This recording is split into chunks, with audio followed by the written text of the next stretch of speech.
और अब बात करेंगे चक्रवात तूफान रेमल की। चक्रवात तूफान रेमल जो कि पश्चिम बंगाल के तट से टकराया है और इस वजह से लगातार बारिश का सिलसिला बना हुआ है। तेज हवाएं चल रही है। बताया जा रहा है कि कई पेड़ उखड़ गए हैं, कई पेड़ उखड़ गए हैं बंगाल में। ये बड़ी खबर आपको बता दें, गंभीर चक्रवाती तूफान रेमल जिसको लेकर अलर्ट जारी किया गया था, कई इलाकों में हो रही है भारी बारिश। बंगाल के तट से टकराया है चक्रवाती तूफान रेमल, कई इलाकों में भारी बारिश हो रही है। तस्वीरें हम आपको दिखा रहे हैं, कई जगहों पर चक्रवात से पेड़ भी उखड़ गए हैं। बंगाल के तट से टकराया है चक्रवात रेमल, तो कई इलाकों में भारी बारिश का सिलसिला बना हुआ है। तेज हवाएं भी चल रही हैं। हालांकि अभी तक किसी तरह के नुकसान की खबर नहीं आ रही है, लेकिन यह बताया जा रहा है कि हालात जो हैं वो वाकई चिंताजनक है, क्योंकि लगातार पेड़ उखड़ रहे हैं, जोरदार हवाएं चल रही हैं। और इसी कड़ी में आपको बता दें, अभी तक कई इलाकों में चल रही तेज हवाओं की वजह से, बारिश की वजह से कई जगहों पर पेड़ उखड़ने की तस्वीरें भी निकलकर सामने आ रही है। दो तस्वीरें हम आपको दिखा रहे हैं।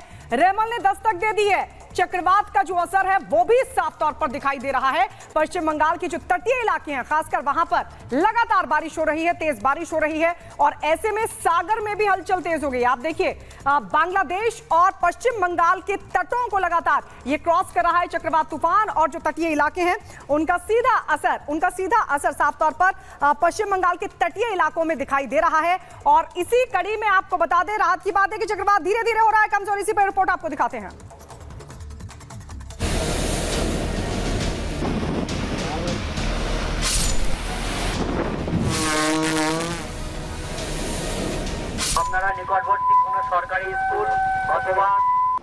बंगाल की खाड़ी में बना चक्रवात रेमल अब तूफान बन गया है। पिछले 6 घंटे में रेमल 13 किलोमीटर प्रति घंटे की रफ्तार से बंगाल की खाड़ी में उत्तर की ओर आगे बढ़ रहा है।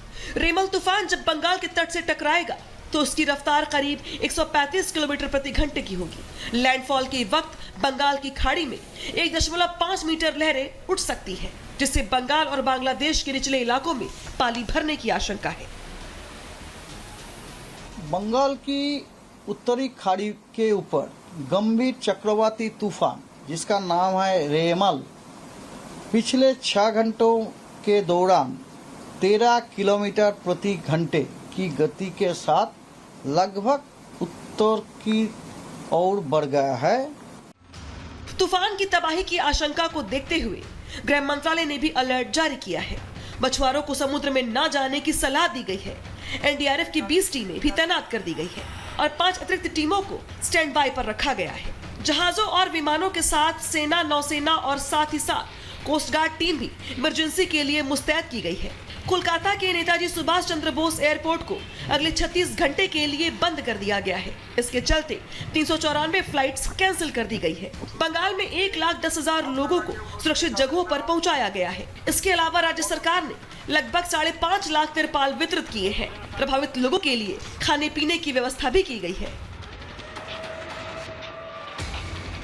तूफान से निपटने के लिए प्रधानमंत्री मोदी ने तैयारियों की समीक्षा की। इस दौरान उन्होंने विशेषज्ञों के साथ बैठकर हर एक पहलू पर बारीकी से चर्चा की। पीएम मोदी ने साफ कहा कि इस तूफान से निपटने के लिए किसी भी तरह की कोताही नहीं बरती जानी चाहिए। जो भी जरूरी हो सभी कदम उठाए जाए। आपको बता दें कि इस सीजन में बंगाल की खाड़ी में बनने वाला ये पहला प्री मानसून चक्रवात है। रेमल तूफान को ये नाम ओमान ने दिया है। रेमल अरबी शब्द है जिसका मतलब होता है रेत। अभी तक जो है स्टेट गवर्नमेंट की रिक्वेजिशन पे हमने 14 एनडीआरएफ की टीम्स जो है वो साउथ बंगाल में डिप्लॉय की हुई है। उसमें 2 टीम पूर्व मेदिनीपुर में, 2 टीम पश्चिम मेदिनीपुर में, 1 हावड़ा, 1 हुगली। इसके अलावा जो है साउथ 24 परगना में इंक्लूडिंग सागर आइलैंड में 3 टीम है, नॉर्थ 24 परगना में 2 टीम है, नदिया और मुर्शिदाबाद में 1 टीम और कोलकाता में 1 टीम है। और अभी जो है हम एक्सपेक्ट कर रहे हैं कि लोग जो है जो वनरेबल एरियाज में रह रहे हैं, कच्चा हटमेंट्स में रह रहे हैं, वो जो मल्टीपर्पज साइक्लोनिक शेल्टर्स हैं उसमें मूव करना शुरू हो जाएंगे। रेमल तूफान की वजह से पूर्वी मेदिनीपुर में बारिश शुरू हो गई है। दक्षिण 24 परगना जिले के गोसावा और सुंदरबन में भी बारिश हो रही है। पखाली नदी में जलस्तर भी बढ़ गया है। रेमल के असर से असम और मेघालय में भी तेज बारिश हो सकती है, जबकि मणिपुर, नागालैंड, अरुणाचल प्रदेश में भी तेज बारिश की चेतावनी जारी की गई है। त्रिपुरा वेस्ट कलेक्टर विशाल कुमार ने भी एनडीआरएफ और अन्य टीमों को अलर्ट पर रखा है। निचले इलाकों से लोगों को सुरक्षित जगहों पर पहुंचाने के लिए साथ ही जरूरत पड़ने पर राहत देने की तैयारी की जा रही है। रेमल तूफान को लेकर सरकार और प्रशासन दोनों ही सावधान है। प्रशासन की तरफ से बचाव के हर उपाय किए जा चुके हैं। ऐसे में देखने वाली बात यह है कि जब तूफान पश्चिम बंगाल से टकराता है तो कितना नुकसान होता है। Bureau report, Republic Bharat.